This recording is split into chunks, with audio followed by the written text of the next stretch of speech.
मी Saint George high school मध्ये शिकतो आणि मी आता 7वीत शिकत आहे. तर मी आज बळीराजाबद्दल एक छोटी व्यथा सांगणार आहे. रूढी परंपरेनुसार शेतकऱ्याला बळीराजा असे संबोधले जाते. आजही इडापिडा टळो, बळीचं राज्य येऊ असे म्हणतात. पण खरंच या बळीराजाची इडापिडा टळली नसावी, म्हणूनच की काय ह्या राजाचा बळी जातोय. शेतकऱ्याला सर्वांचा अन्नदाता म्हणून प्रजेने त्याला राजा बनवलं हे मात्र खरं, पण सद्य स्थितीचा विचार करताना ह्या राजाचा सामाजिक पातळीवर स्थान नीचांकी घसरला आहे. काळाच्या ओघात या अन्नदात्याची फरफट झाली आहे. म्हणूनच विकणाऱ्याच्या हाती सत्ता आणि पिकवणारा गरीब झाला आहे. सर्व शिष्ट प्रतिष्ठित उच्चभ्रू म्हणतात की भारत हा शेती प्रधान देश आहे.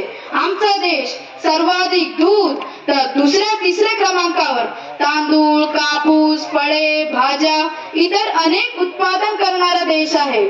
देशात सर्व काही मुबलक असूनही ओठात ताण आणि पोटात भूक हा मात्र खरा मोठा प्रश्न आहे. शेतकऱ्याच्या समोर येणारा प्रत्येक दिवस नवीन प्रश्नचिन्ह घेऊन उभा असतो आणि मावळणारा प्रत्येक दिवस नवीन प्रश्नचिन्ह घेऊन उभा असतो.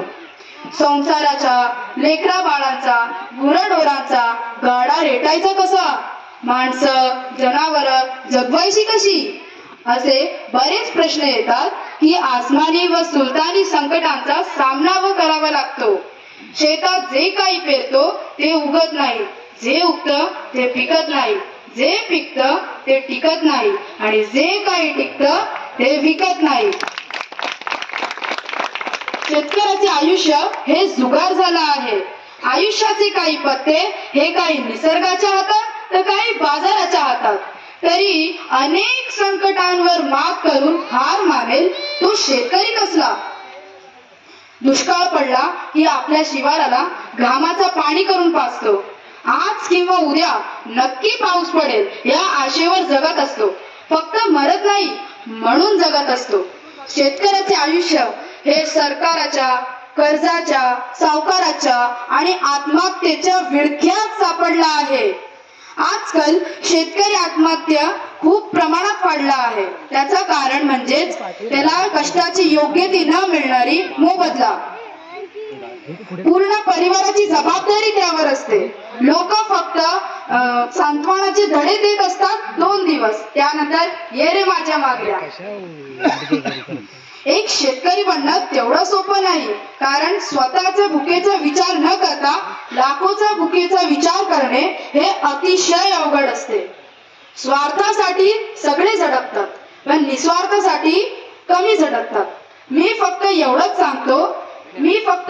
सांगतो की तुम्ही तुमच्या भुकेच्या भागवण्यासाठी तुमच्या बळीराजाला उपाशी मरू देऊ नका. कारण तो आहे म्हणून तुम्ही आहात.